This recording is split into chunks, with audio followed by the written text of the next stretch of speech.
Recording in progress. Hey, you know what? Beady, beady, beady, beady. What's up, Buck? Ah, that's what it was. What's up, Buck? That's what he said, Buck Rogers. Yeah, exactly. Call back to those people from the 80s.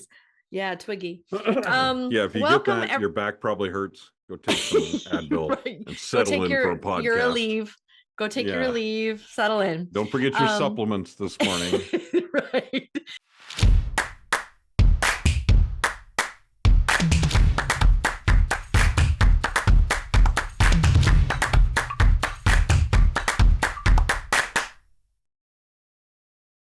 Welcome everybody to Pros Talking Prose. If you're getting old with us, welcome to the club. We talk about writing, all things writing and publishing in this podcast. So if you find yourself trying to trek through the author atmosphere and universe, this is your hub for all things silly in this world that you probably need to kind of navigate, because this is definitely one of those crazy industries that don't really have any rules but has rules. It's just a weird it's a weird place. It's a chaotic industry, like we talked about. I'll give you an example in a minute. Okay, I'll give a do you have a good one? A background to what made me think of this topic that we're going to talk about. I'll let you introduce that in a second. Anyway. But first and foremost, thank you again for following us and subscribing if you already have. If you haven't, please hit like, subscribe, follow, comment, notify, all those things, because, it tells the algorithm, that we are what you wanted to hear that day, and it helps us out and helps us find our audience. If you don't do that, then we kind of languish in a weird metaverse that doesn't really. Yeah. Thank you. Did I say languish? What did I say? You did say languish. It just reminded me of that review that I have on one of my books that says there was lots of bad languish. And I was like, I will try to languish better in future books. So make sure you languish very well. Like, languish. I had bad languish in one of my books. Be careful. I don't know what that is. Don't have bad languish. I mean, that's hard. I mean, how do you languish poorly? I'm just curious. Not enough Metamucil in your diet? I don't know. I don't know. Maybe you're just really stuck up. Whatever the case may be. That's not even our topic today. No, that's not our topic. Well, if you haven't guessed, we just kind of go off the cuff here. So we're going to talk a little bit about what Troy wants to talk about today. He brought up this topic, and I'm actually very excited about this because it's something that's near and dear to my heart. But I want to welcome first Troy back to the land of Idaho. I appreciate that you guys made it back safe. He spent the last week with his grandbabies, and it's nice to see your face again in Nampa. In fact, I knew the world was right, because at the moment that I thought, okay, I wonder if Troy's back yet, I checked your location on the Find My app. Oh, did you? And you had just driven by on the freeway. I was like, he's back 30 minutes and he'll be back to his house. Yep, exactly. It was great. I was like, all is right with the world now. Yeah. Went to North Dakota again. No reason to go there unless you have grandchildren there. Yeah. There's no tourism department. No tourism. Yeah. Anyway, so Troy, I'm going to let you go ahead and introduce the topic, but let me start this off with something that I think that hits the mark here. You and I have edited hundreds of authors, and it seems that as we get older and more experienced as editors, sometimes I think we forget sometimes how hard sometimes critiques come down. Mm-hmm. And I noticed that, sometimes when we give out our critiques, that some authors, and we've even had podcasts where we talk about like checking your ego before you get your marks and everything like that, because it is a little bit difficult. But no one ever hands their book over to an editor and thinks their book isn't like somewhat good, right? Because at that point, you're paying somebody to read your book. And so, a lot of authors think that their book is like good, and they're going to get some like major thumbs up that are enthusiastic, and they're not going to get very much marks back at all. Especially what's interesting is right now in the age of AI, where people will run them through these checkers and they'll get a lot of good affirmative feedback from the AI where they're like, yep, I've checked all your marks. You don't you have a perfectly clean manuscript. And then you hand it over to a professional editor and you get those marks back and despair, like absolute despair. And it's really, really, really hard. So if you haven't already seen that podcast where Troy and I address the feelings that come with receiving critiques and criticism, go check that out. I'll put it in the description so that you guys can see that. But also this is kind of like coming on the hooves of our last week's podcast where we talked about preparing your book blurb. And Troy and I, if you guys didn't know this already, we have a small noir press that we just opened up for submissions for a little while. And Troy has gotten gangbusters of manuscripts that we're getting ready to review and go through, and acquisitions is interesting, but it puts us in a position where we're seeing a lot of manuscripts again. And so Troy came up with this topic because of just what he's about to do, how he's about to embark on this thing, which is to go through these manuscripts with a couple of our interns and make sure that these are books that we want to bring in. So Troy, go ahead and tell everybody what we're going to be talking about today. So first of all, let me give you some background about acquisitions and some background about how I came up with this topic, because part of it was that I had a meeting, that I have a weekly meeting, and I have people can come in and ask me anything. You're part of our school community and you're a VIP member, or you're one of my students at one of my courses. You can come into that for free and you literally get to spend an hour with me. Well, the topic that we talked about today was basically, how do you know if your story is any good? Like, how do you get feedback? And I'm going to give you some recommendations, but I'm also going to start with another thing that we put in our school community and talked about, and that is that what happens in the music industry is about 3 years ahead of what's happening in the writing industry and publishing industry generally. That's the time, that timeline's getting a little shorter as time goes along. With AI happening, everything's accelerating, right? And AI, the truth is, like Stacey said, AI will give you positive feedback on your manuscript, but there are things that AI can't do. And so I'm in the middle of, along with all the things of getting submissions, I'm in the middle of developing a course that teaches you story analysis, how to look at your own story objectively and see if it's any good or not. But what we're going to give you today is some guidelines, because in the music industry, what we're seeing is that the songs that do well and that take off are the ones that people are talking about. Now, what that means is it's no longer about radio playtime. It's no longer even about being at the top of certain Spotify or Apple Music lists. What it means is the bands and the songs that listeners are talking about, and they discover them, even if there's a small following initially, then those songs blow up because people are talking about them, right? And the studies that were done on this showed that great songs almost never failed. That if it was a really great song, that lots of people talked about it and it became successful. Mediocre songs could go either way. They could fail or they could appeal to a certain audience and they could go viral, right? But bad songs they always fail. Without fail, they just sink to the bottom of the list, right? So same thing, true thing is happening with books, is what's going to be good and what's going to go viral is what people are talking about. And what people talk about is books that are great. And we talked about how the editor of Macmillan is looking for books that are outliers and that are excellent and all that kind of stuff. The other thing I'll say is that I have a client who traditionally publishes, but we fully edit his books before he sends them to his agent. But when we go through that process before he sends it to his agent, he has a 100% acceptance rate so far. Every book that we've done that with. Now, how many authors would want 100% acceptance rate if you chose to send your book to a traditional agent or editor? Most of them, if you're going that route.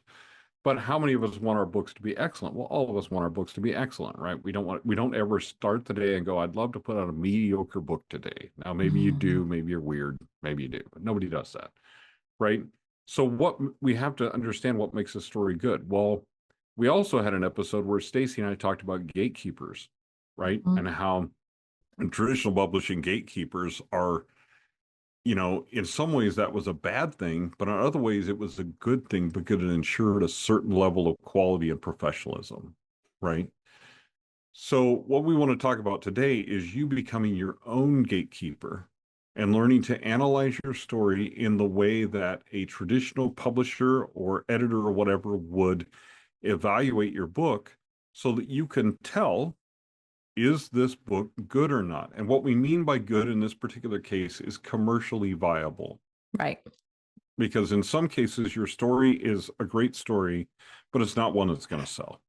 And Right. there are people that hand us manuscripts all the time that Stacey and I both know. We look at them and we're like, this is never going to be a great manuscript. We cannot do enough work, and the author cannot do enough work to make this a great manuscript. We can at least make it so it's not a bad book, Right. right? And it'll land in that middle. But not everything is going to be a great book, because otherwise that would be the average, and great books would be even greater than that. Right. And that's just the way the math That's works. just the way it works, right? So, but the thing with acquisitions, we're only going to talk about one aspect of it, but the thing with acquisitions is that you're always looking at two things. You're looking at the manuscript, but you're also looking at the author. And this is where author platform comes in. And Stacey talks about this a lot. Maybe we'll talk about this in a future podcast. The other thing that I'll tell you is that getting feedback from beta readers and critique groups before you send your manuscript to an editor can be very, very useful. Now, you have to be careful about that, but that can be very useful because they can tell you some things that will help you analyze your own story before you send it to an editor. If you finish a rough draft and immediately send it to an editor, the feedback you receive is going to be harsher. Right. But in the old days, if you sent it to an acquisitions editor or to a publisher without going through the beta reader process and without revising and polishing your work, you would very simply get a rejection letter, and it would probably be a form rejection letter. Right. That just doesn't give you any information about what's wrong with your book. Let's preface this also with the fact that a lot of, okay, so really what we're doing is we're like, how do you judge your own book? Like, right? Like, how do you Right. even do that? But the reason I think it's so difficult, and like we can start with this a little bit, but the reason I think this is so difficult is because we're so close to it. Yes. If you're the author, it's really, really difficult for you to be the judge of your own work because you put your heart, soul, you bled on those pages, right? You know everything that's happened. You know everything about that character. You know the backstory. You know the front story. You know the sideways story. You know everything, right? What's really interesting to me is how often I'm like, I'll get a book and I'll like tell an author, I love this character and I love the ideas, but there's like some missing pieces, and we'll have a consultation, and the author will be like, well, no, because I had that all figured out. And I'm like, I'm sure you do. I don't know that. And while, right. My point is that that's because you're so close to it. It's really, really difficult for you to understand and know when your story is good. And it's kind of like, it's like story blindness. It's like, it's like word blindness. Yeah. It's like, so, like when we're editing, we want you to know that we don't have the blindness. So when we're giving you the manuscript critiques back, or when you pitch this to an editor or an agent, first and foremost, I want you to remember not to take things personally. I know that's so hard because this is your heart, and I get that. But you need to kind of put a little bit of a separation there and understand that if somebody's giving you these critiques back and you're asking and employing somebody to help you with this part of this, how do you screen your book kind of thing? If you're giving it to beta readers and they're giving you feedback, just be aware that if they're giving you any kind of feedback, most of the time people have their heart in the right place and they're not doing it to be mean. Right. They're giving you feedback. They want to help you. Otherwise, they would just tell you it's good and delete and be on your way. Right. Because Because literally that's what it would be like. If we got a book that we didn't like, and I've done this. I've given somebody a critique and I said, it's okay. It's okay. Mm-hmm. And you can just run with it. Do you want to edit it, Stacey? No, I don't want to edit. I don't think I'm your editor. Why don't you find another editor? Because I don't want to be involved in the project. If you get an answer from me from that, first of all, sorry, but it's just because I didn't want to read your book again. Right. The other part is there are editors out there who will just do a copy edit for you and a proofread. And then that's it. And that's it. Even if the story is bad, they're just not going to tell you. So you're going to get a well copy edited manuscript with no typos that has a terrible story.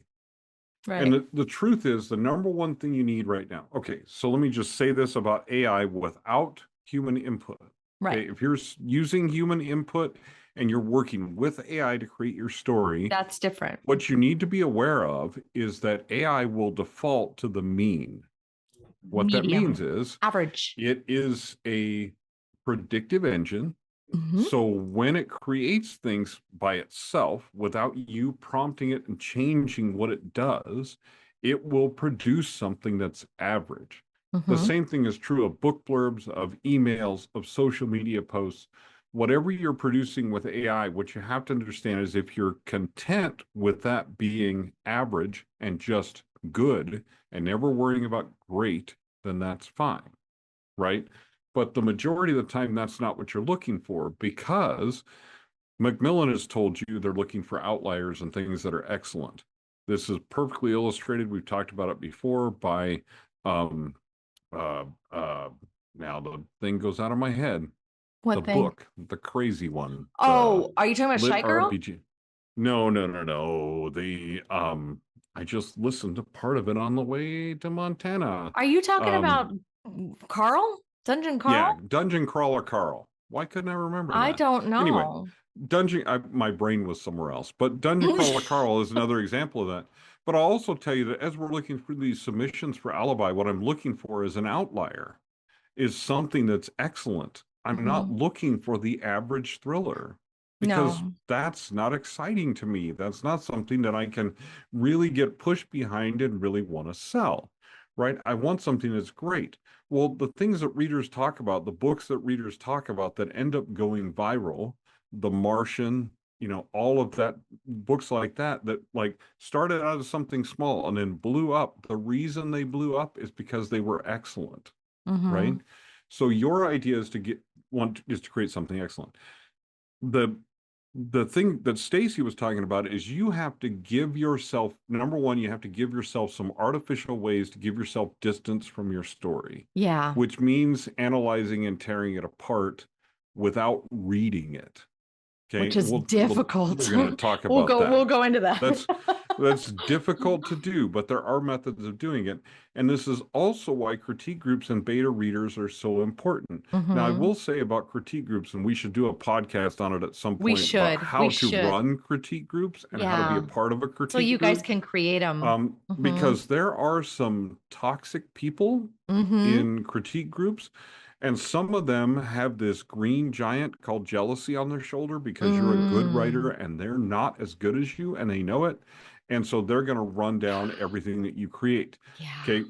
I'm not talking about those people. I'm talking about constructive criticism that you get from critique groups and feedback that you get from beta readers that's just kind of vague, that goes, well, I didn't really connect with this character, or this part of the story, I kind of stopped reading there. Right. And we go, okay, but the reader doesn't have the language to explain that to you, but you do. I'll tell you what. You know the story. If you're a student of Imprint Academy, you get a beta reader checklist in there, and that is specifically for you to give to your beta readers, where you can ask those specific questions and get more direct feedback, so that your feedback is more constructive and more direct and pointed. That is a really useful tool to a lot of my students who use that. So if you ever want that, if you ever want tools like that, Imprint Academy is full of them. But that is one of the things, like my brilliant book blurb thing that I gave away last week, those are the kinds of tools that I have in like in spades in Imprint Academy. Exactly. But Well, and we'll give you, beta and at the leaders. end of this, we'll Mhm. give you two. I'll just create a PDF of it, but basically what I would call an acquisitions editor checklist for a manuscript. Oh, that's a good idea. Okay. Okay. Like, what are we looking for? Like, Like, what am yeah. I looking for? Because when I worked in acquisitions, here's what you have to understand. I'm getting 40 manuscripts a week. I've got about 5 to 10 minutes a piece with them because I've got other work to do. I can't spend an hour on each manuscript Right. because I've also got other editing work to do. Also, keep in Right. mind when somebody gives, uh, just a side note here, just a little asterisk. I love all of you authors out there. I need to tell you this. I do love authors. They are a very unique community and they're creatives and they're amazing. And there's so many perspectives. And it's just, this is you're my people. You're my people. But when you throw a book at me and say, hey, can you read this? Can I just get your quick feedback on this? And you got to understand that I have clients that pay me to read their books. They pay me. Mm-hmm. And they pay me not I'm like not the most expensive editor out there, but they pay me a good amount of money. And Mm-hmm. speaking of just this last week, I had a really I almost ticked off one of my clients because I was late getting his manuscript back to him. And I know he listens to this podcast, and I'm very sorry. I didn't even see the email he sent me that was kind of like almost like slapping me around. Like I deserved it. But at the same time, that was the whole reason I was late, is because I had other people coming to me and saying, hey, Stace, can you handle this? Can you take care of this? Can you do this? And it was interrupting my work week. You got to understand, when you guys do that, you're stepping on other clients and it risks those relationships with those other clients. You can't do that all the time. And authors and readers, and we love you, but we can't read all of your stuff just, on a whim. Just, oh, hey, Right. do you have a second? And I've even had some people go, oh, well, you're just reading. You're like, Yeah. do you know how long it takes to read a book? Right. When's the last time you How read a much an novel? hour do you make in Right. your job is what I often ask people. And like, how many hours would you like me to spend on your book? And Because you're going to frankly, have to pay me to do it, you as know? much as I read for a business, I mean, honestly, I'm kind of surprised that Troy reads for pleasure as much as he does, because when I'm at the end of my day, the last thing I want to do is read another book. Like I'm kind of like at the point where Well, I'm like, oh my gosh, I just want to candy crush but myself to death. You know what here's I why I mean? do it. Here's why I do it and why I've been doing it since I was an acquisition editor is sometimes I need to cleanse my palate. Yeah. So I Yeah. was telling the person I was talking to this morning that I have tons of books on my Kindle that are at like 2% that I'll never read. Yeah. And here's why. The end of my day, I've downloaded your indie book or indie title or whatever from some book funnel thing, or you sent it to me and said, hey, I'd love for you to read this and let me know what you think or whatever. And it's already published and you're looking for a blurb or a review or something like that. And I have tons of those books that are on my Kindle that are at 2% because I couldn't get past the first chapter. Yeah. And that's one of the things we're going to talk Yeah. about with this Let's acquisitions talk thing. about And part of that. the reason I was saying is you have 40 manuscripts a week. I've got 5 to 10 minutes with each of them because I've still got work to do, other work to do Yeah. besides other editing work, besides doing acquisitions. So you have 5 to 10 minutes to impress me. And what you really want to do to me as an acquisitions editor is get me to take that book home and finish reading And it because I finish reading really it. want to know what happened. Exactly. And that's what But I will tell you yeah. that 90% of the time, when I open a manuscript that comes to us as a publisher and came to me when I was working with other publishers as well, Yeah. 90% of the time, the thing that kills your submission is the first chapter. Yeah. And But that's a good point. I want to bring that up when we get to that point, but mhm. let's start with this. Let's start with what a good book isn't. Okay. And you can add to this too. um, a, a book isn't good. A book isn't good because it took 10 years to write, or it took 25 years to write. Like in the case of my fantasy boys, their book isn't good because it took 25 years to write. Um, it's not good because it has beautiful prose or really flowery language or poetic intrigue that you've inserted in there, or alliteration, or lots of similes or whatever. It's not going to be good just because it's deeply personal, or because or because it's a harrowing story or of abuse that you went through, which, you know what, frankly, a lot of you need to understand that's more common than you think it is. Because I get a lot of people that say, oh my gosh, nobody's been through what I've been through. And I'll read the book and I'll be like, oh my gosh, you're the fourth one this week that I've read like this. Mm-hmm. It's And kind that's of not to sad, diminish your experience, but it but it's is. It's simply like to say that, there's a lot of people out there that are traumatized. Like, and the thing is, the therapists are in ones that business are for a long time. memorable, that tell their stories, are the ones that write their story like they don't care who reads it. Mm-hmm. Mm-hmm. Those are the ones that get published. Because here's the thing, I have been deeply moved by stories of experiences that people have been through, that Me I've been through too. similar experiences, Yep. but they have articulated it in a way. And I often talk about, like, my first trilogy, the first book, because it was very much about things that had happened in my life, Mm-hmm. fictionalized in certain ways. And the author's note of my first book was, Mom, please don't read this. Yeah. Right? Because in some ways, what I wrote it like was like my mom would never read it. Yeah. And that certain friends of mine would never read it. Now, some of them did, and that's a whole other story. That's a long story, right? But one of the reasons that book was so commercially successful is because it was absolutely raw. I tell people that the best books that are commercially successful are the ones where the author completely exposed themselves. I said, Mm-hmm. and I say it like this, but I don't mean it literally. But I say, write Yeah. naked, write like you're naked. Show, Yes. you are naked in a crowd. Like you have Johnny to. Truant says the thing of exposure for fun and profit is the way he puts Right. it. I love the way I And like like, Johnny's better. listen, I mean, but that's the truth is, the more personal you are, the more you connect with your readers, because this is the thing readers are going to share, is you Mm-hmm. connecting with them. Because the very first thing that I look for as an Yeah. acquisitions editor is not a great first chapter. Good. It is an author voice. Okay. So it means if I have a stack of 10 books in front of me, which if I'm doing acquisitions, I often do, if I pull out yours and pull out the seventh one in the stack, do they sound the same? Right.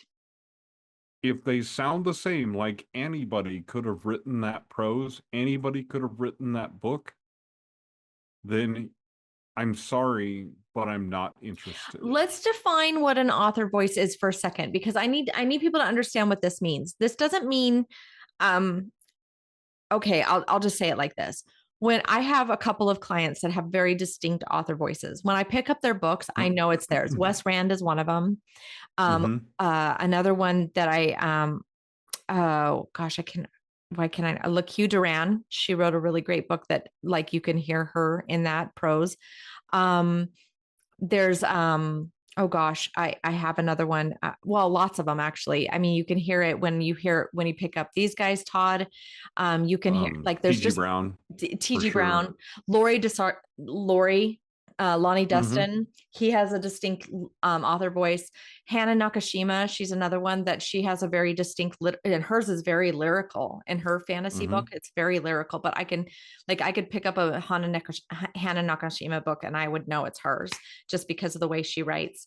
But it's a thing like that. You can hear that they have ticks. It's very much like the Mm-hmm. AI ticks. They have their own ticks. When I edit those author voices, I'm not taking those ticks out. Like, Oh yeah, no, I'll no. even say it's a Toddism or it's a Hannah-ism or something, because it's like, it's their word. I'm not taking that out because I need their audience to hear it. If you Mm-hmm. don't know if you want to pick out author voices, if you want to just how do I find this? Go read yourself a who wrote the book. Oh, he was famous for short sentences. He died in Hemingway. Hemingway. Hemingway has a very, very distinct voice. You can pick up a couple of his short stories, read them. I think there might even be in the Creative Commons. I'm not sure. I doubt it, but I don't know, Yeah, maybe, I don't think they're but there yet, but not yet. yeah, But you can find them pretty easy. But read they're his easily short available. stories. His short stories, they're fast, they're easy, but you can hear that voice. By the time you get done with one, you'll know what I'm talking about.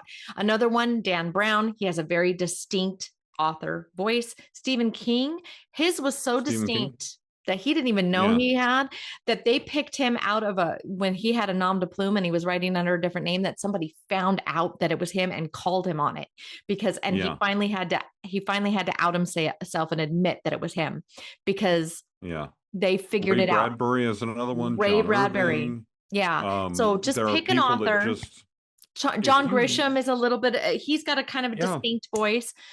You can pick up on these, and what they are patterns in their syntax that help you understand their narrative voice. I'm not talking about their character voices. I'm talking about their narrative voice.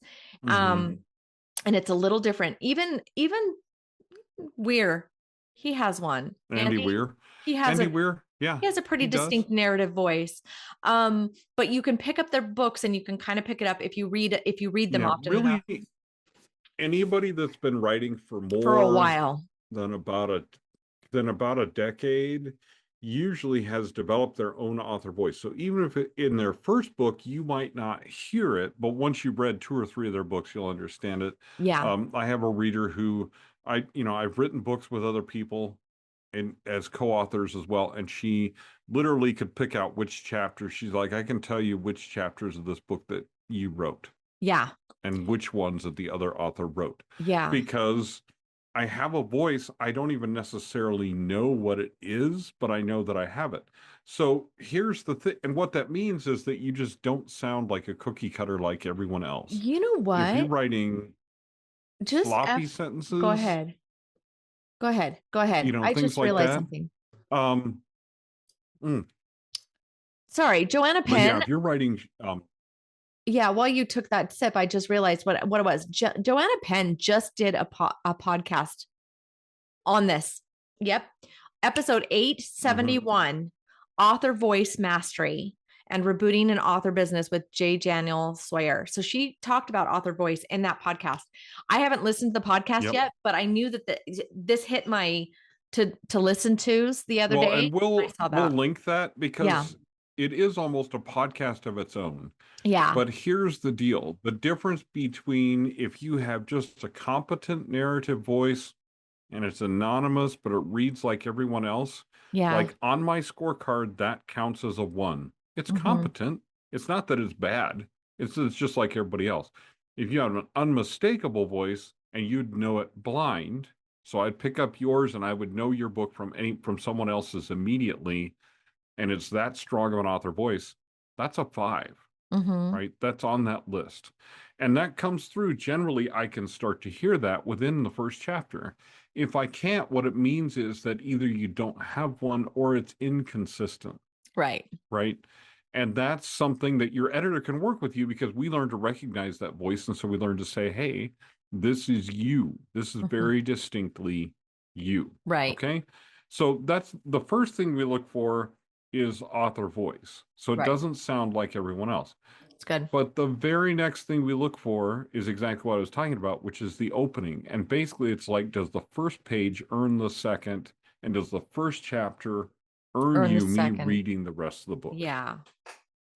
Exactly. So that's the distinction. If in the first few pages all you're doing is describing a bunch of backstory, I'm not interested. And I hate to tell authors that, because unless you're doing it in a very clever way, because so many authors open with backstory in a prologue, in the first chapter, whatever the case may be. First of all, if you submit a book with a prologue, I'm skipping it and going to chapter 1. So I'm just going to pretend the prologue is not there. And I have all kinds of reasons for that and all kinds of rules about prologues. But when it comes to a submission, I want to know that you can write. So the first thing I'm going to do is read through the first chapter and see whether that first chapter holds me and it influences me enough to read the second or third chapter, right? Then the next thing I'm going to do is flip to the middle of the book and see if you can write consistently, or if you just polished 3 chapters, right? Because if you just polish the first 3 chapters and think you're going to get an acceptance on that, well, that's not the kind of book that I want, because then when I get to the middle of it in the editing process, my editor is going to come to me and go, I can't handle this. This is going to take a lot of time to edit. And we'll talk about that in a minute too. Right. Like what we look in for that. But the very first thing is, am I reading on because I have to, or the top of that is I forgot I was working and I just kept reading your book. I love That's those what you ones. want me to do, is forget that this is a part of my job and forget that I'm working and actually just start reading because your book is so good. So it's so That's what compelling. you want to happen. Now, and as an editor, that's actually what you want your editor to do, is you want me to have to slow down and edit your book because I'm so interested in reading it that I go 2 pages without making any corrections. And I'm like, Oh wait, crap. I have to go wait a back and second. reread. I'm supposed to be working and Right. editing this, and I didn't even check for commas. I was I just love reading the that. story, It's one of my right? favorite things. That's what you want to do. I mean, I had this happen. Holly was reading my last book. She wanted to do some proofreading stuff, and I saw a couple places that she missed proofreading things, right? And where were they? In the middle of an action scene, because I haven't taught her yet how to slow down in those scenes and look for Yeah. mistakes, because she's just reading the book, right? Hmm. She doesn't, as an editor, she doesn't know how to do that yet Right. because she hasn't learned that part yet. Right. But a good editor is what you want is for me to get lost in your story. Hmm. Now, the next thing we check for is how I'm going to get lost in your story. And that is because you have a great character. You have a protagonist who's a person who I'm rooting for. Hmm. If your protagonist is just, the difference is between someone who is a person and someone who is a function. Uh-huh. This is the hero of the story. He has no weaknesses. He's running through and just solving problems, shooting people, knocking people out. It's great, but he has no conflict. He has no problems. He's not a real person. He's not someone that I can relate to immediately in the first chapter. If I can't relate to him in the first chapter, I'm probably not going to be patient enough to relate to him in the third, Right. him or her, whatever the case may be. So Yeah, don't be sexist. that's the next thing that we're looking for is The character, right? character. And Yeah. yeah, and you guys have to understand that there's some really good books about character building, and then that link to that, like what Troy was talking about in that first chapter, making sure that the hook is going to be strong enough to carry us through the next chapter. And I love Lisa Cron's book, Mm-hmm. The Story Guide. I love that. Story Genius. Story Genius. Sorry, I keep saying Story Yep. Guide. That's another book. That's a different book. It is, but it's okay. It's okay. But the Story Genius is a good one. I love The Story Equation by was it Susan May Warren.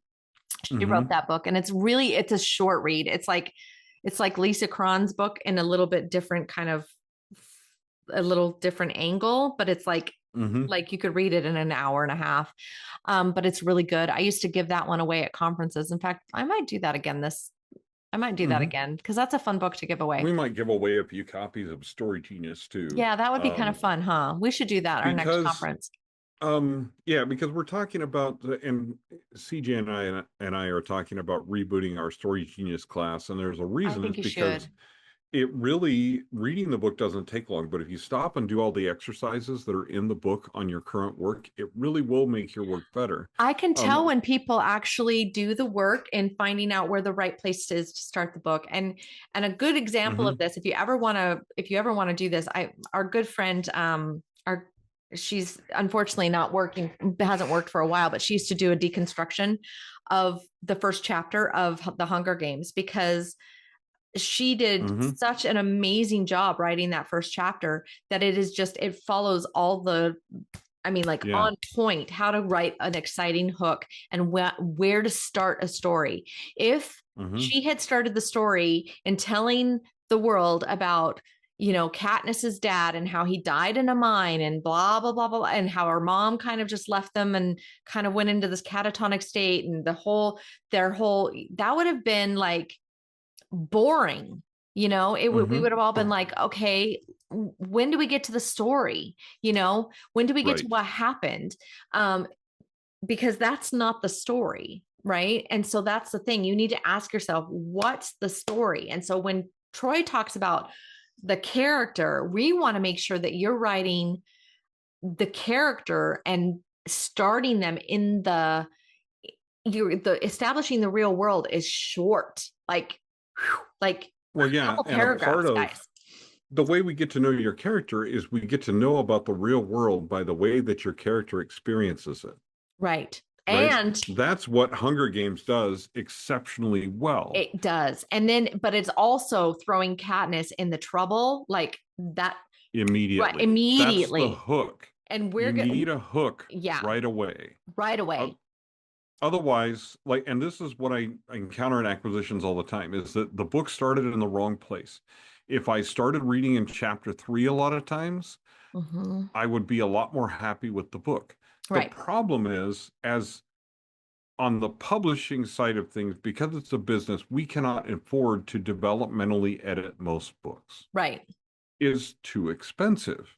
And we invest too much money before we start, which is why I encourage indie authors to get a manuscript evaluation and then do a revision, a guided revision as opposed to developmental edit to start with, Mm-hmm. is because if you invest in a developmental edit, sometimes absolutely it's worth it. Right. But you are investing a huge amount of money before you even sell a single copy of that book. Right. Okay. And that Exactly. money can probably better be spent somewhere else. Now, some people need developmental editing. I'm absolutely willing to do it still. So is Stacey, if that's what you really want and need. But we will always try to guide you towards other solutions, simply because if you can do some of the work of fixing your book rather than having an editor do the developmental edit for you, you will learn more and you will more quickly become a better writer. Yeah, you'll That's my become a personal better writer. opinion. Mm-hmm. Well, all that kind of stuff. But part of that is starting the book in the right place and throwing that character. That character needs to be a part of the hook, Right. right? The hook isn't just events that are happening. That character is a part of the hook. We have to Because we have what you to want me to care. do is root for that character and Right. care about that We character have to right away. care. Mm-hmm. Hmm. Exactly. And then the next thing we're looking for is really the setting. Right. Right?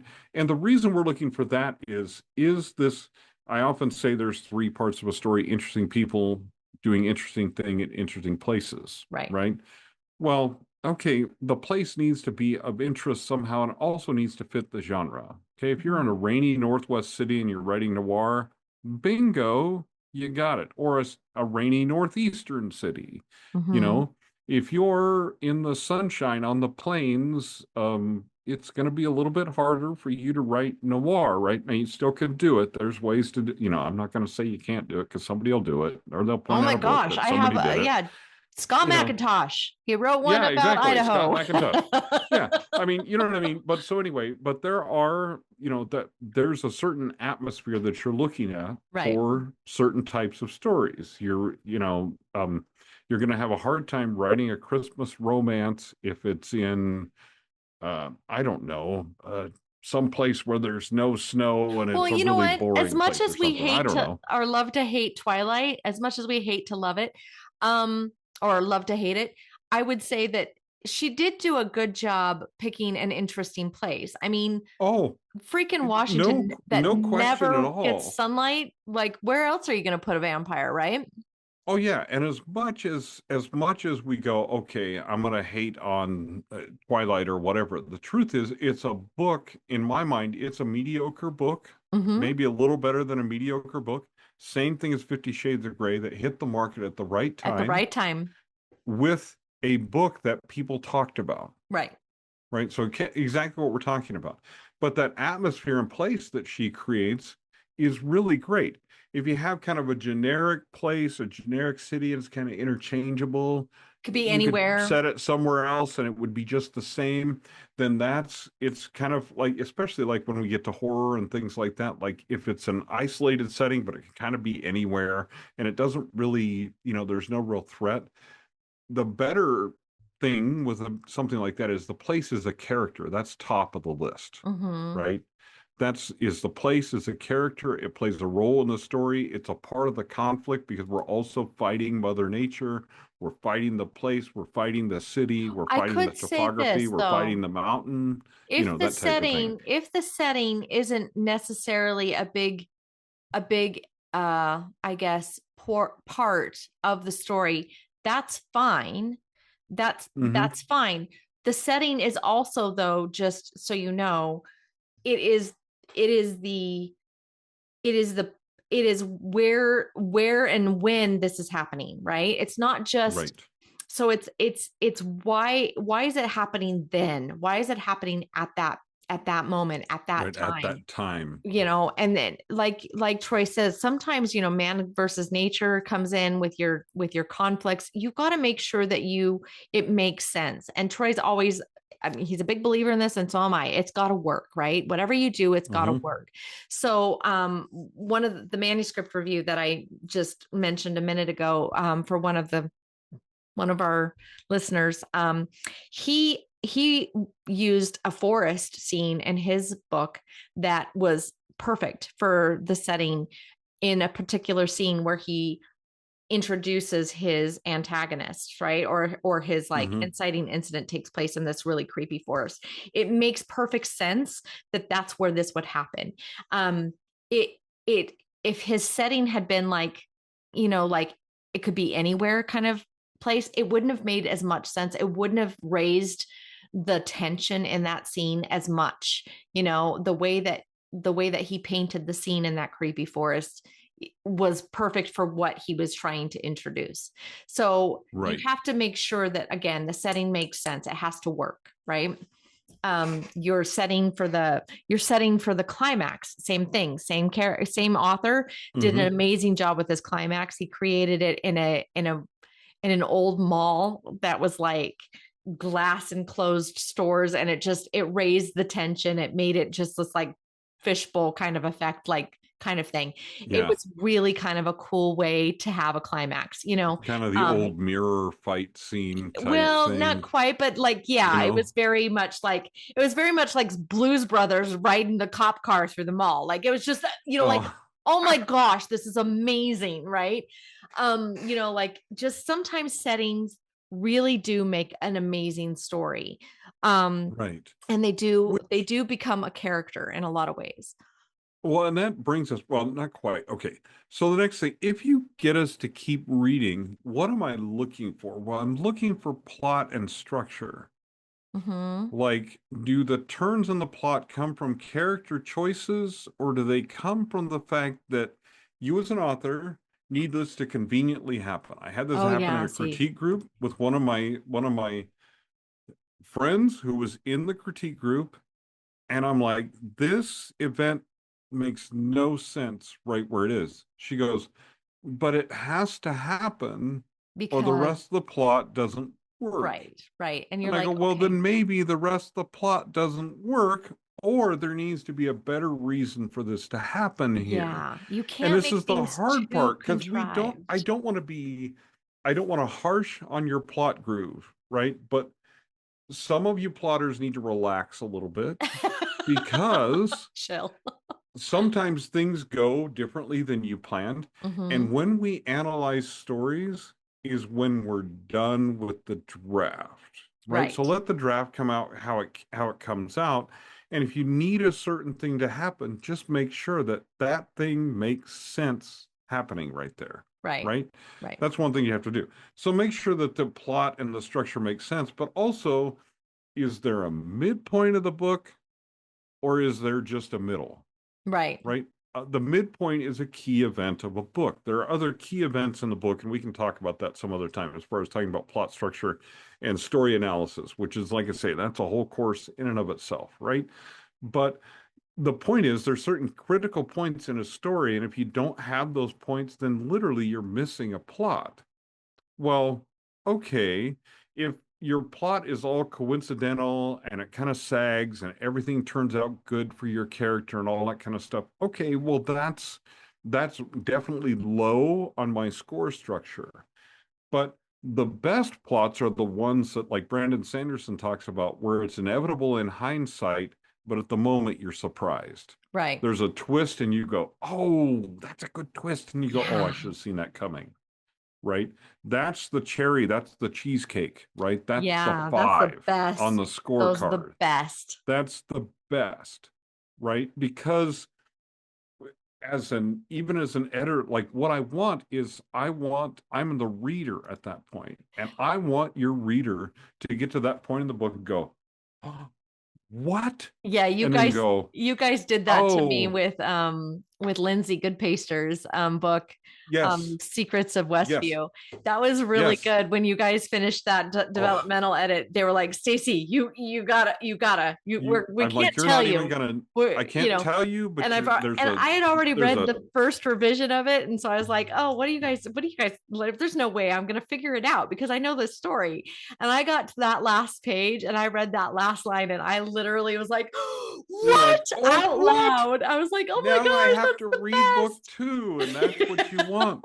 It was You know, so and I mean, good. like, I've had this happen, and it's just, like, I had it happen again when Holly was reading my latest book, and she's going through it, and she goes, I hear her over there because she's reading the last of it when I was like, I don't know, somewhere relatively close by doing something else, and she goes, oh my God, I should Yeah. have seen that, and I'm like, that's the moment that I that's want, right? That's what that's I want, is her that's that makes you feel good as that's an so author good. because you're like, oh, I gotcha, you know. Yeah. And it's, you know, when it's somebody that reads a lot and, you know, you're like, okay, that's awesome. Um, but so that's what you want me to do as the reader at that point, which is also your acquisitions editor. You want me to go, oh my God, that's amazing. That's amazing. Oh, I should have seen that coming. Way to go. Good job. Yeah. Right. Mm-hmm. That's what, and so this is the kind of things you're looking at for yourself. You go, okay, did, and in some cases, for me, it's like what happened was, yeah, I had a plan sort of, and I was writing along in the book, but the character surprised me as the author by what they did. And then I go, Yeah. okay, that makes total sense. But then what do I do in revisions? I go back and make sure I've laid the groundwork for that, even if it's super subtle, so that when it happens, the reader goes, oh, that's amazing. Oh, I should have seen that coming, right? Mm-hmm. Um, but the and then the next thing we look at, and this is kind of nebulous, but I'm just gonna throw it out there anyway because I Okay. can feel it Okay. more than like see it. And what it is it's moral weight. Oh So yeah. what that means is, what does it cost your hero to accomplish his goals? Mm. Like when we look at Hunger Games, another great example, what did it cost Katniss to achieve her goals? Man, there was a cost, Yeah. right? And she had to change, and not change a little bit. She had to change a lot and change her mindset in order to win, in order to Right. come out victorious. So, what does that win cost your character? That is super important, right? Just as a weird, like, different genre, but like While You Were Sleeping was kind of the same thing. Sandra Bullock, it's just a rom-com, Mm-hmm. right? But While You Were Sleeping, at the end of that movie, if you've ever seen that movie, it's kind of like the same thing. You have to ask yourself, what did it cost her at the end of the movie? She had to be completely honest with a family that she totally fell in love with, and recognize that she could lose the person that she's actually fallen in love with in that Mm-hmm. process.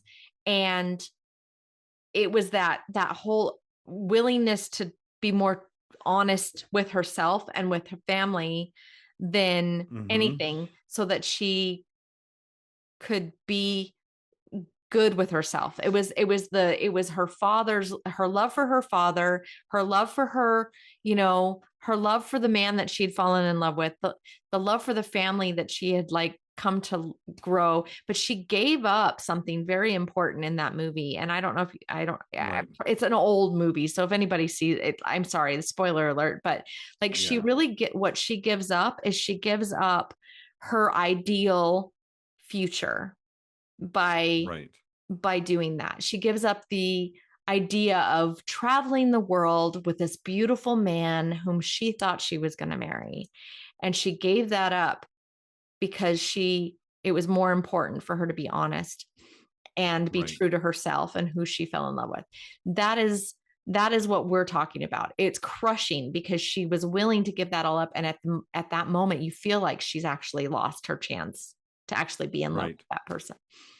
I mean, the thing is that what it is your character has to earn the You have ending to that they earn the get. ending. Mm-hmm. So this is especially true with romance. Romances that fall flat are the ones where things were just too They just easy. happen too easy.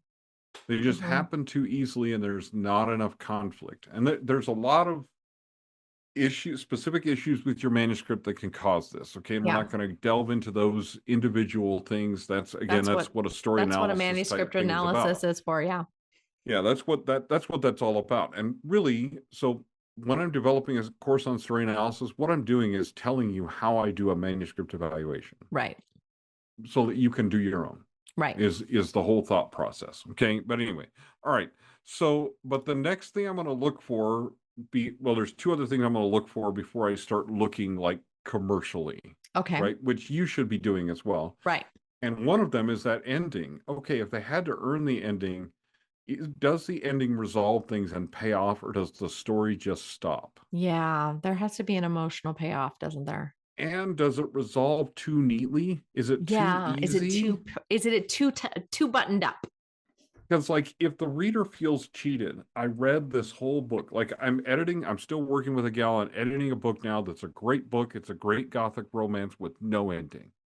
Mm. Okay, she had to go back and write the ending because she hands me the whole manuscript, and I'm like, there's no ending. There's no ending. Like, what happens? What resolves in this book? I know there's a book two, but what resolves in this one? Right. Right? That part is really important. Okay, so the ending has to resolve, and then the final thing I'm looking for is basically just at your line level prose. So not at your Okay. author voice, but just, can you write a sentence? Right. So is your story overwritten, or is it flat, or do the sentences really jump off the page and mean something? Do they grab my attention to mean something? And that doesn't Okay. mean lyrical. That doesn't mean really Oh no. poetic. That doesn't mean super simile and metaphor heavy. That's not what that means. That No. means because really that stuff slows the plot faster than anything. So what you Mm-hmm. want to do is you want to, and Troy said this to me years ago, and I've used it ever since. And that's, you use those things like salt, and you don't want to put too much salt on a dish because it overpowers the dish, right? You want Mm-hmm. the dish to be still flavorful. So those things like dialogue, like accents, things like that, you sprinkle those in with salt. It's the same thing with this. Your narrative Mm-hmm. and your prose, they need to feel like they make sense, and they Mm-hmm. make sense. Communications is a two-way process. It's not just you telling somebody something, it's the feedback that you get back from that person. It's what their interpretation of it is. Right. It's the understanding of the message that's delivered. So Right. when you are sending the message out, and I've told this to people and they don't believe me, and I'm going to say it again, it's totally true, but writing is a different language than speaking. Mm-hmm. It is a completely different Absolutely. language. So when we Completely say, different. yeah, when we say we want you to be able to write, it doesn't mean that you're just putting a sentence together. It means that you're making sense so that when I read it, I understand what you're trying to say. And that's why we love the idea of you going to beta readers and critique partners first, because you can get that feedback from them by what they say to you. Oh, I really liked this Right. part. And then you can even, I've had some people tell me that they've got a beta reader back and they said, oh, I really didn't like this whole section in here because this is just really slow and I don't understand why you even have it in there. As the editor, I came in there and I could say, oh my gosh, I know exactly what they're doing here. I know that you have to send this information out to the reader. I know I have to know it because this is important to understanding the plot, right? But the reason the beta reader didn't understand it and didn't want it in there is because it was being told in the wrong POV. So the Mm-hmm. communication, the writing part of that was that he didn't know how to communicate that information in a way that the reader would want that information and keep reading through it And care about it. and care about Yeah. it. So that's how we worked that out in the edit. Yeah. Now, that is really important for people like you to understand as a writer, that when you give the information to an editor and we give you feedback and we're like, listen, this didn't make sense to me. And you're like, but wait, I said it over here. What we're trying to say is that we get that you didn't communicate that well. So what we're trying to do is get you to communicate so that you can like Troy says, that's what an acquisition editor is looking for. They're looking for that ability for you to communicate through the writing. Right. And it is It's a important. matter of remembering that the story begins in the imagination of the author and finishes in the imagination of the reader. So you have to communicate enough of it that I can imagine it well. Exactly. Prime example of this is one thing that Stacey likes and one that's just her absolute favorite. And that's fight scenes and sex scenes. I hate sex scenes. Stacey loves sex scenes. No, I she doesn't. hate them. But listen, but I here's love the fight thing. scenes. And I mean, I can tell you this so I had a friend of mine and I that one of the things we used to do at conferences and stuff is we would read your fight scene and act it out. Mm-hmm. That's funny. So you have to have told us enough that we can act out the fight scene, because I don't know how many times that the story would say he swung at her with a right hook and I was 10 feet from my friend who was across the room because we had followed your directions. There's no way that right hook is landing because my arms, I have good reach, but it's only about 8 feet, right? It's only that I got about a 74-inch reach, which is pretty good for a guy my height, but I can't jump 10 feet, right? There It's is a not gonna healthy work. balance though, because at the time that you're trying to convey that he swung and connected, you want to make sure that at the same time you're not saying he took 4 steps and then Oh yeah, swung.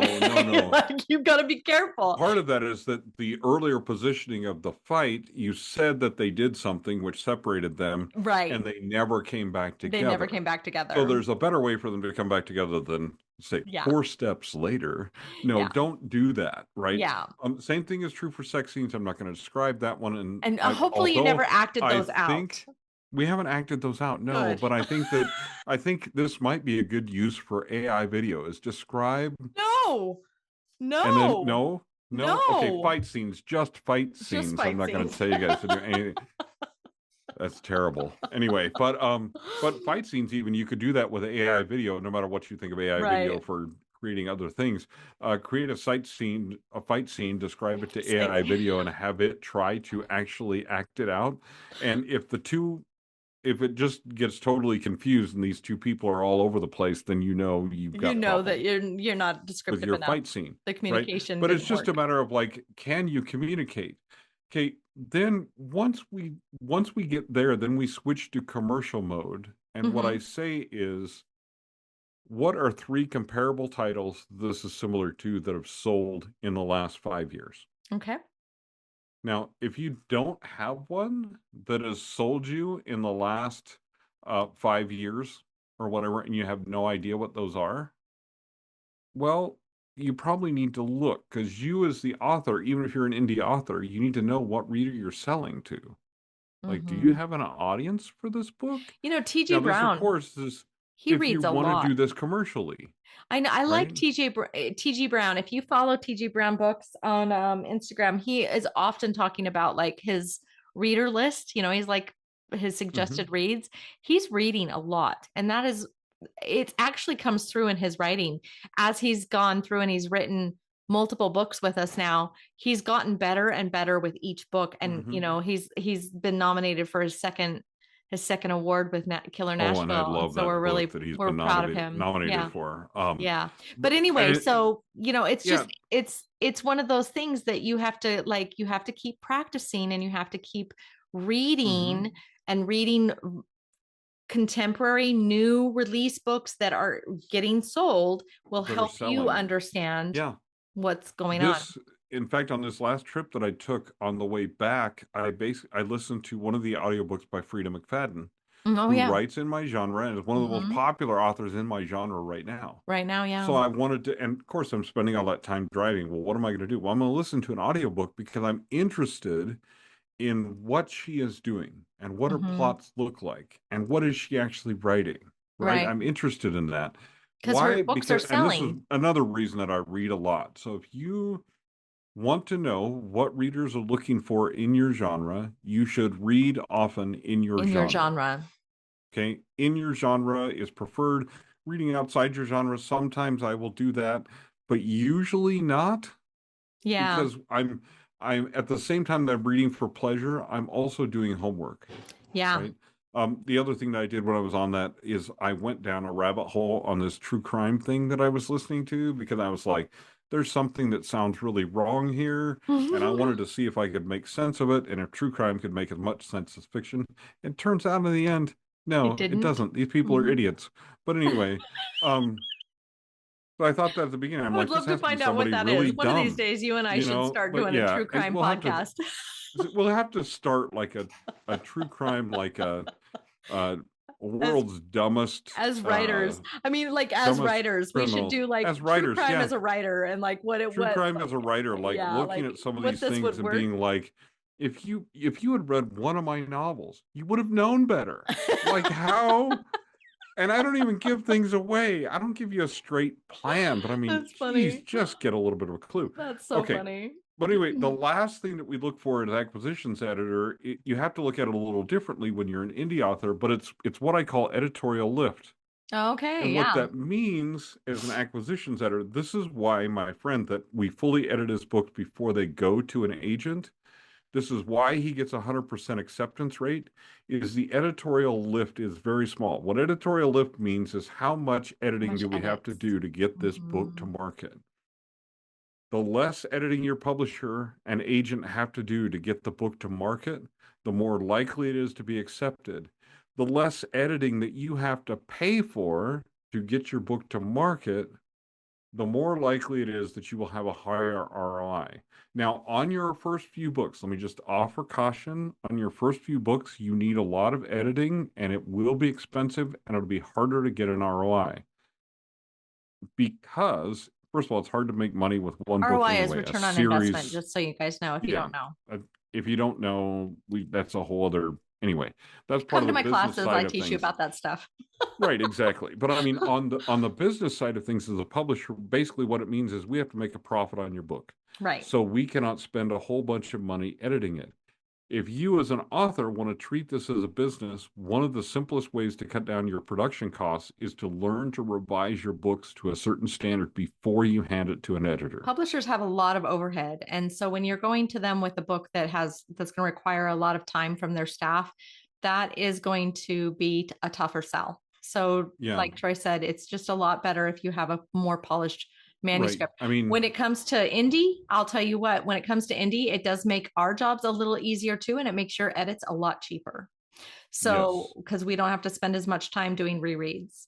Well, and let me tell you how it actually works as like acquisitions editor, right? There's a 1 to 50 scale that I rate your book on. I go through and rate everything. It's 1 is ain't no way, never. It really anything under 10 is there's no way, right? Right.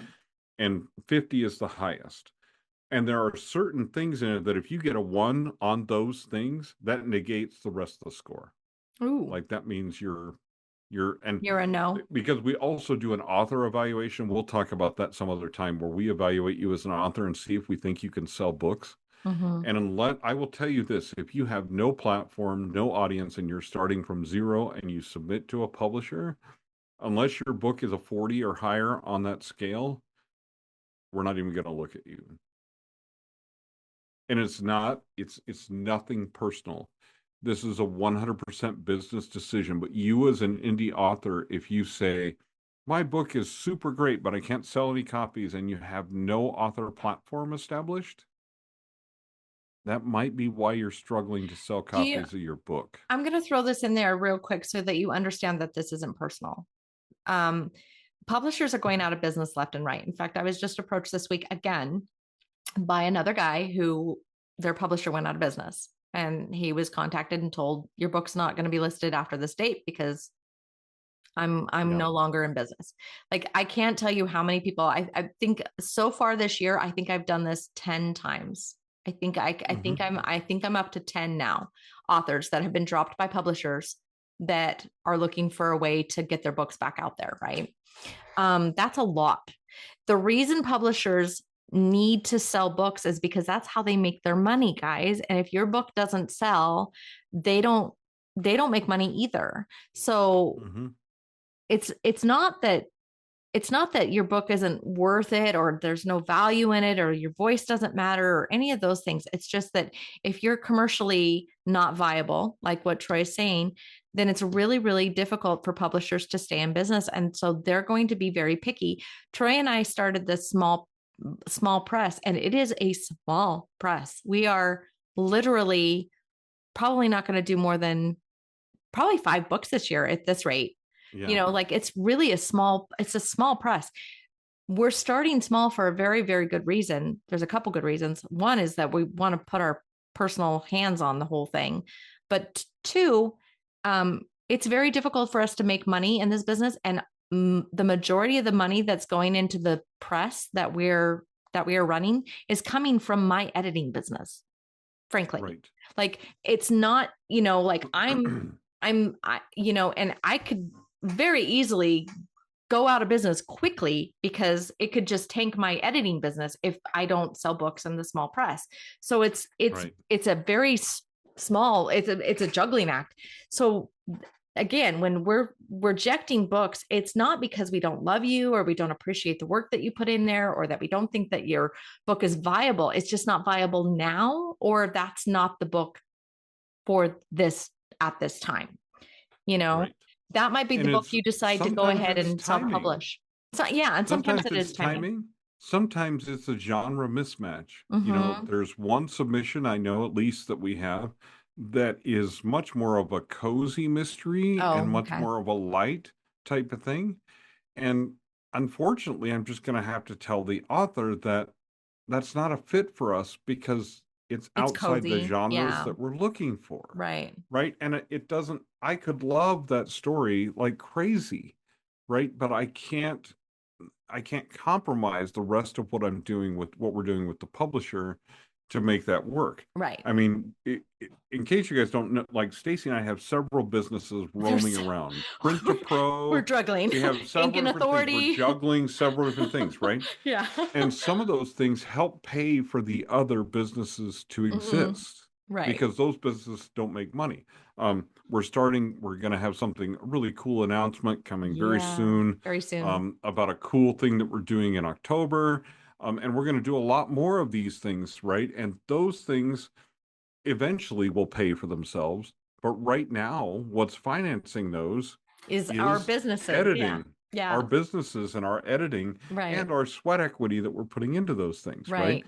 So what you guys have to understand from a publisher point of view is that they're investing a lot of money in your book, so they need you to sell books. Right. But here's the thing. You as an indie author are investing a lot of money into your books. And unless you simply want to sell them as a hobby and you don't really care about making money, which that's fine. If you just want to put your books out there, maybe have some people read them, put out really good books though, and just treat this as a hobby. And so you don't have a lot to invest in it as far as money or time. Kind of like we talked about the gatekeepers a couple of weeks ago, as the gatekeeper is money in a large way. And I understand that's not fair, but this is a chaos business. Like we talked about earlier, same as music, like there's no guarantees. If you write a great book, it's very likely it'll succeed. If you write a bad book, there's no way it'll succeed. But in the middle, anything can happen. Anything can happen.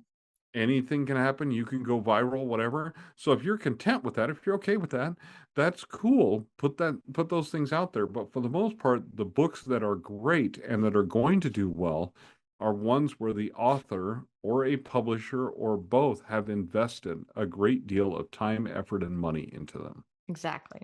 So investment is a real thing. I don't want to discourage anybody, but investment is a real thing. And if you're asking a publisher to invest in your book, please don't submit a book that you say, well, I'm not sure this is my best work.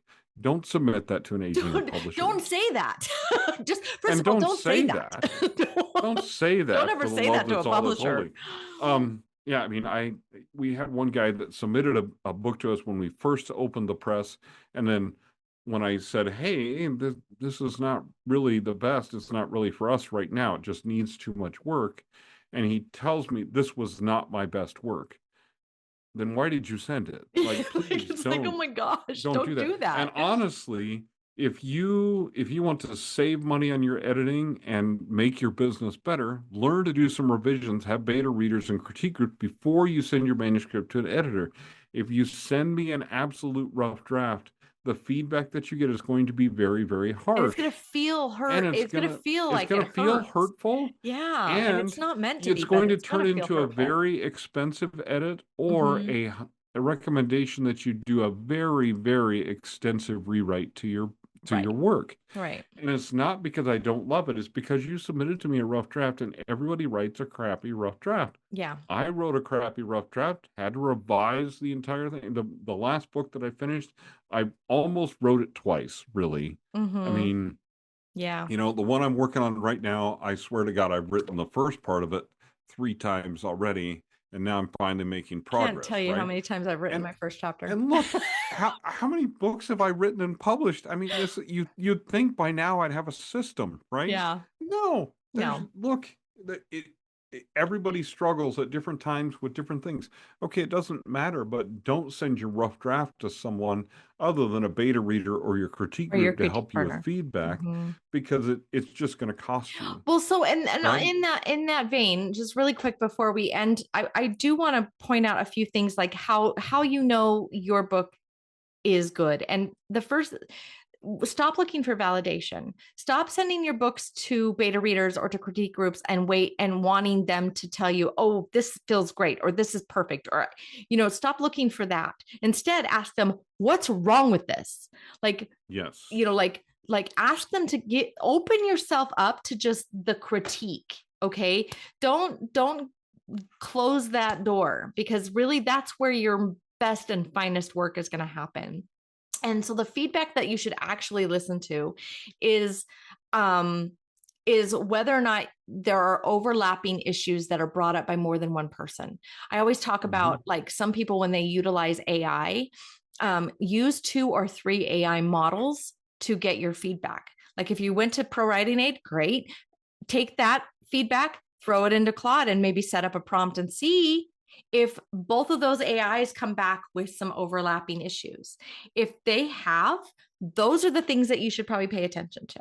When you have beta readers that come back and they say, you know, I really liked it, but there was a slow part. If you get that from more than one person, then you realize, okay, there's something going on in this part of my book.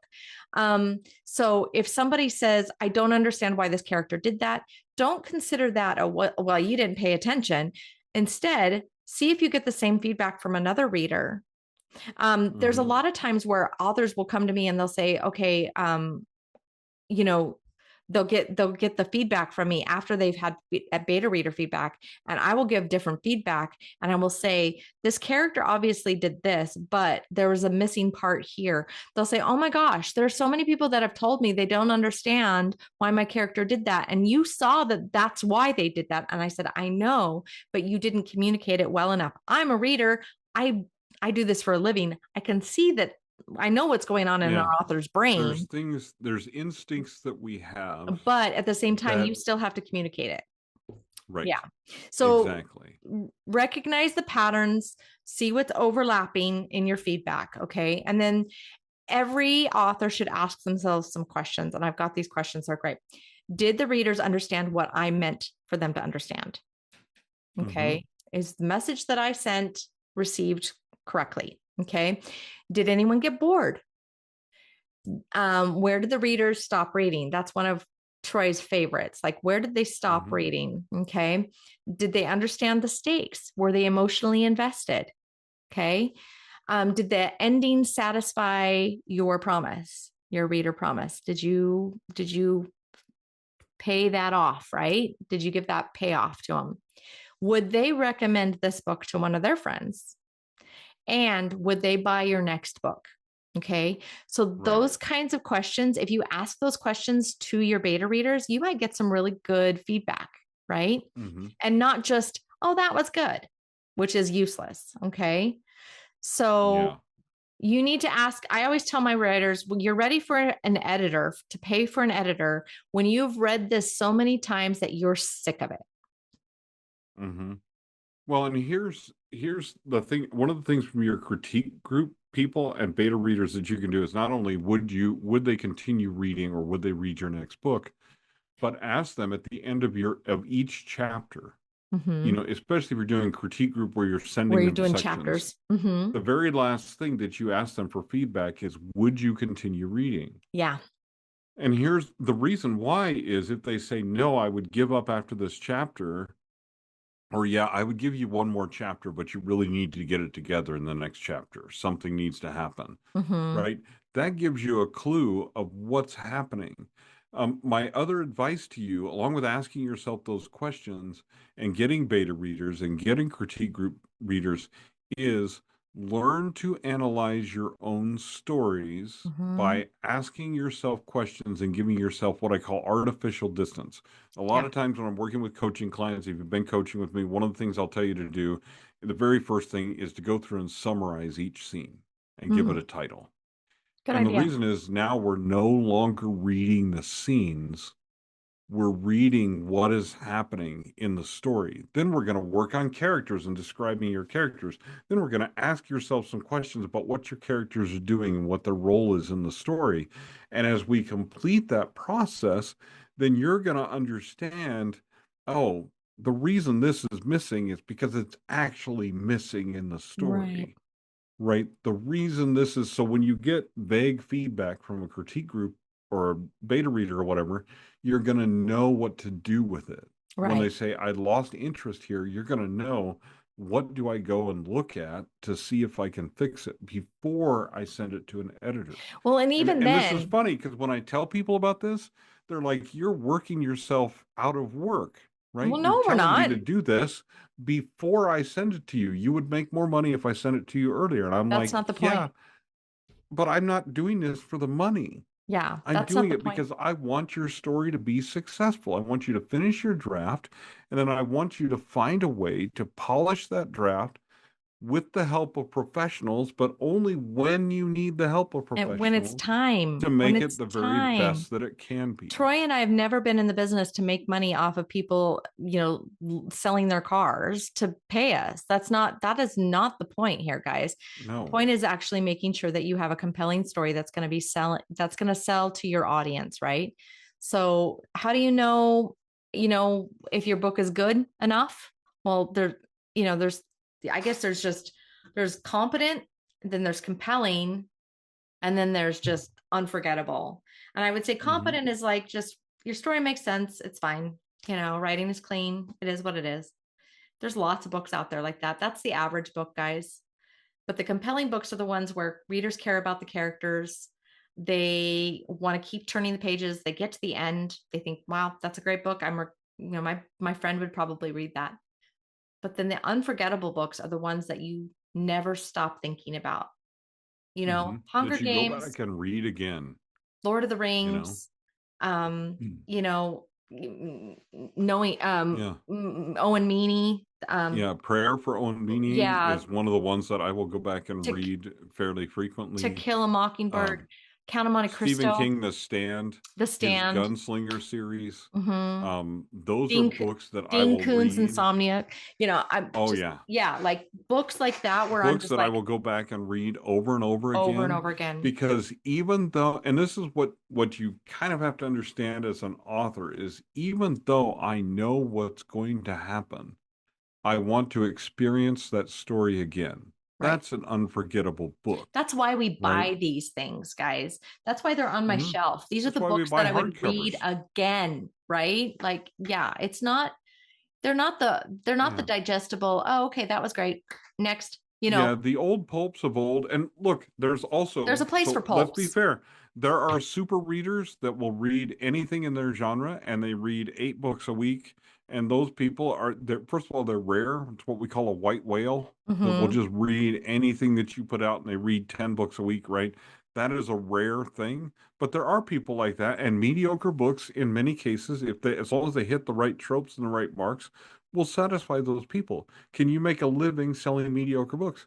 Yeah. Yeah. Sometimes can a mediocre book go viral and become really well known? Yeah. Yeah, it can Twilight. happen.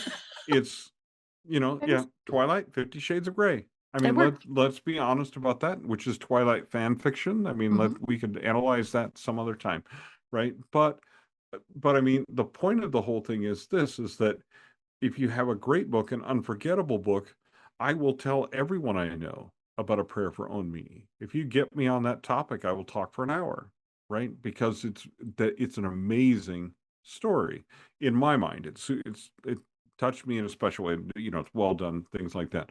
Same thing with music. There are certain music, certain bands, certain songs that I will talk to you about forever because Sleep Token has entered the chat. But and it's because Bingo cards. they've created something that's amazing. Right. Right. And that I'm willing to tell everyone about. In fact, really funny, I had a Sleep Token shirt on. We went to an Irish restaurant in Butte, Montana. Oh, dear. And the host knew Sleep Token, and we were talking about them and a couple other bands. It Which was actually restaurant? really interesting. Sean O'Donnell's, I think is what it's called. Do they make Something the Huckleberry margaritas? Are they the ones? They've got a Huckleberry Mule, and they also make an Irish Manhattan, which was absolutely delightful. Yeah, yeah, and I know it's that made place. with a yeah, We it's stopped made there on with our a way to local Sturgis. whiskey.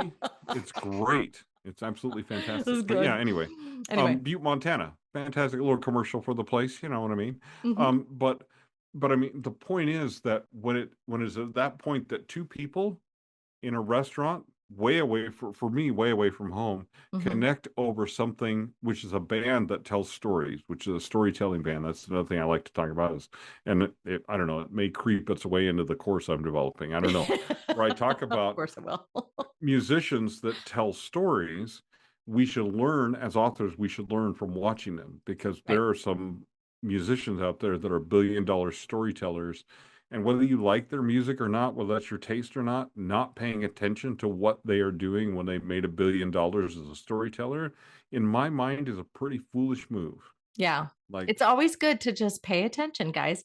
So, anyway, just one thing to yeah, think about, just not every book needs to be like unforgettable. No, I mean, you can be a it won't be. competent writer and still make money, but if Mhm. you have got to, like, again, separate yourself from your own work, kind of take a second and, like, be willing to accept the critique and be okay with that, and ask yourself, okay, where am I willing to go with this book? Is this the compelling book, or is this the unforgettable book? And then, Right. that's how much work, then how much work to put into it. Okay. Yeah. How So, much work, time, effort, and money to put yeah, into it. yeah, Same editorial lip, the same as as a publisher would evaluate. You evaluate your book and determine how great you want exactly. it to be. Exactly. And if you want more tips like this, you can always keep following us on here on our podcast, On the on on the the podcast YouTube and or the the Podbean. YouTubes. We're on podcast platforms everywhere. So if you guys want to just listen to us and not look at our ugly faces, you're welcome to do that as well. But Yeah. you can find us there.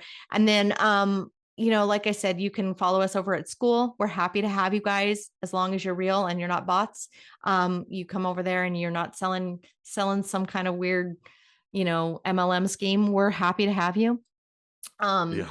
Come on over, join us. The water is fine, but we are very excited to have the author community over there at school, and I will put that in the description below. Also, Troy will have that little tool that he promised you. I will make sure of it, and we will make sure that's in the description as well. You can download that. Yep. And my power session will have already happened by the time this podcast airs, which is going to be about preparing yourself for a pre-launch strategy. And so if you're interested in getting that replay, you can go ahead and go follow us over in school and you can get that. But yeah, we're excited for all of you guys to continue to follow us and keep us going, because we do really love sharing this stuff, being the fly on the wall when Troy and we're having these conversations anyway. You guys might as well just listen in and Yeah. Might as get the well listen feedback. in. Might as well. But anyway, we really appreciate you guys. Do you have anything else? I'm going to go ahead and just drop that plug a little bit. The wind is coming. The Wayfinder Summit will be announced soon. I'm going to go ahead and announce the name of it. We are planning. We'll probably fully announce it next week. We'll fully announce it next week, but it is coming. It is coming. The only other thing that's coming is my Plot Dude session this month is that's right. overcoming obstacles to creative focus. So And I mean, look, I just spent a week with grandkids and was able to get some writing and editing done. I'm proud of So I you. I'm might so proud have of some you. tips for you. I've got some, Maybe, I'm so you proud of know. you because I can't believe that you were able to get so much done. I would have dropped the ball so bad, but you're awesome. So I appreciate you working so hard while you were on vacation. Anyway, Yes. but yeah, okay, guys. Well, thanks again. We'll see you next week. I hope you guys have a great week. Remember, keep writing, stay weird, be kind, stay weird.